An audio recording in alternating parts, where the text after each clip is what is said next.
Can you hear me? All right. Hello, peeps. Good morning, East Denver. How's everybody doing? Thank you so much for joining me this morning. I'm very honored to be here. I was afraid that everyone was going to be a little bit tired, partied out, and hungover this morning, so thanks for showing up and not leaving me alone here on the stage by myself. It's great to see so much interest in Web3 crisis communications. It's something that I'm really passionate about. Are there any journalists in the audience? They're being shy this morning. They're covering some news. They don't want to hear my secrets. Before we get started, is it okay if I say shit? Okay, because I say it on every slide, so I just wanted to have a little disclaimer there. We're going to have some fun today with a subject that's quite serious, but with some East Denver flavor. So often crisis situations in Web3 are handled one of two ways. Either something happens and the organization ignores it and hopes it will die by itself, or you have the other extreme, the case of SBF, where he wouldn't stop talking to everyone. So we have two extreme situations, both handled very badly. And so I would like to share some of my own experience to help Web3 organizations navigate the crisis communications waters. So let's get started.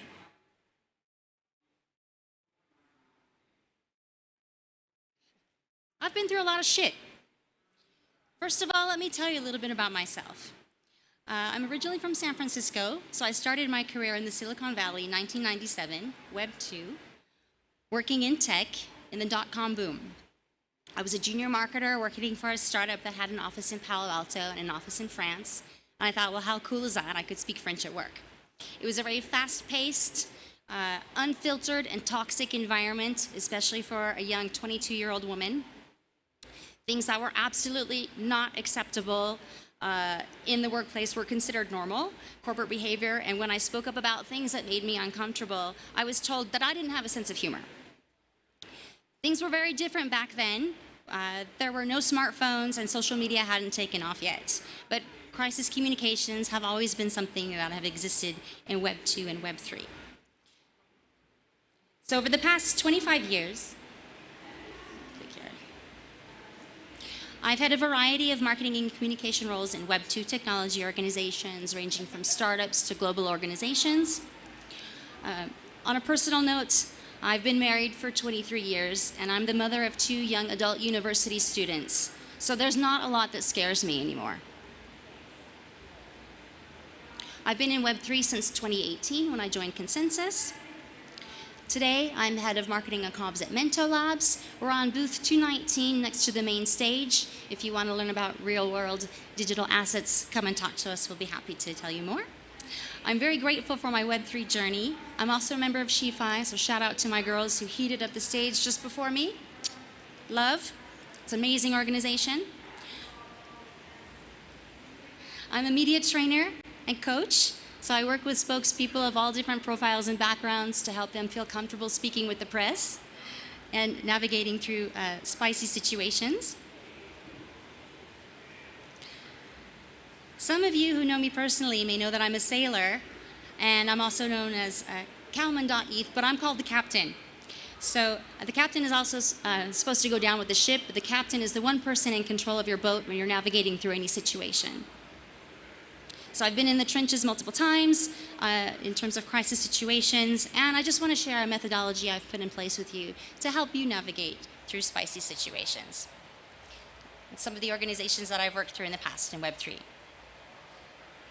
So, in Web3, shit happens every day. It certainly does. It keeps us on our toes. Anything and everything can happen, and it does. So, from hacks, leaks, rug pulls, outages, restructuring, layoffs, product failures, spicy employee situations, frauds, scams, and AI is coming, so guess what? We're getting ready for even more spicy things, deep fakes, videos, etc. Things are going to get even spicier, and crisis communications will need to evolve along with the landscape.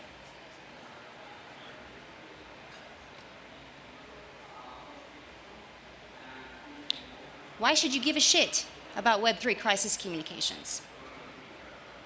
A poorly managed crisis situation can lead to terrible consequences. Negative press coverage, escalation of rumors, trolling, loss of funds, reputational damage, loss of loyalty, and let's not forget jail. Hello, SBF. This leads to a loss of confidence in the Web3 industry as a whole, and that impacts us all and everything that we're building. Because we want to deliver the values and the promise of Web3 with solutions that provide security, transparency, privacy, data ownership, and negative stories impact and tarnish the entire ecosystem. So, my methodology is 3 steps: before the shitstorm, during, and after. So let's start with before the shitstorm. I'm going to keep it really simple. What needs to happen? First, you have to get your shit together. All spokespeople in every organization need to be properly media trained. You need to understand who is supposed to speak to the press on which topics, and they need to understand how to stick to their talking points. Implementing a crisis comm strategy is like taking out an insurance policy. You hope you never need it, but you should invest in one and be prepared anyway. So a crisis comm strategy is a blueprint that will help you define how to respond to a crisis situation with the proper procedure in place to protect your reputation. Key stakeholders need to be identified, and there is only one captain, one spokesperson to lead the organization through the crisis. The core team should have a brainstorming session to try to identify all the possible scenarios that could happen and prepare a list of spicy questions that you could expect and topics that you could address. This is before the crisis happens. The common goal for the team should be to prevent a crisis from occurring in the first place, or if a crisis does happen, prevent the spread of misinformation and negative press. During the shitstorm, here comes the crisis. Here's your dumpster fire. All of a sudden, you find yourself in the middle of this. What do you do? When the shit hits the fan, how are you going to know? How do you know you have a crisis? You're going to start getting alerts probably through social media, your channel of choice, your Discord community. Sometimes your friends, your partners, your investors reach out and say, hey, something's going on, you got to deal with this right now. And you can also get incoming media queries, right? The press are watching you, they know what's going on, and they want the scoop. So they're going to start reaching out. Something is wrong, a fire's starting to burn, and you need to act now. So when the shit hits the fan, what do? You stay calm. You need to act fast. You need to gather your team together. You need to understand the situation, what happened, what's going on, how long is it going to take to fix, etc. One spokesperson from the team, the captain, needs to prepare a holding statement, and you publish this straight away on social media, on your blog, on your Discord, with your community.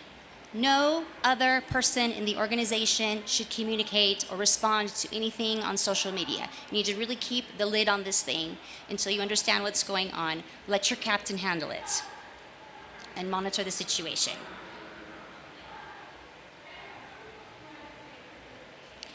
So here's an example of a holding statement, short and to the point. Wallet Connect was a victim of a phishing attack. A fake email was sent out, and they just put out a statement to their community informing users that there was a malicious site. So it's very important to be transparent on social media with your community as soon as something is going on. How do you avoid a shitstorm? You need to control the narrative. During a crisis situation, you need to control what information is shared publicly. It's important to be proactive about this and communicate as soon as possible. Take the lead of the situation before the dumpster fire spreads. So think about this. You already do this all the time on dating apps. I've never been on one before, having been married for 23 years. That was before Tinder. But apparently what y'all do is post your best self out there all the time, like looking hot and everything. So you are always controlling your own narrative out there, which is fantastic. But you need to do the same thing in a crisis situation. You need to control the narrative, what information is out there. So you need to demonstrate leadership and responsibility. And the goal is to maintain and restore your reputation and trust with the community. According to my good friend and SEO expert, Victoria Olsina, she says the best place to bury a dead body is page 2 of Google.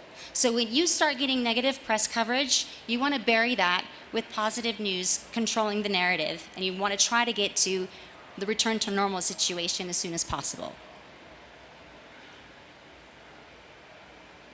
After the shit show, the shitstorm, you need to keep your head above water.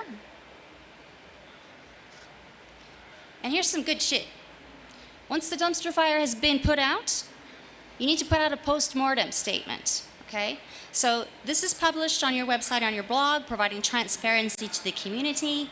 What does it look like? It's a statement saying what happened, what was done to address the issue, how are we going to make sure it doesn't happen again? How are we going to fix it? And we need to move forward after this, right? A crisis situation is also a good opportunity to control the narrative and talk about what's next.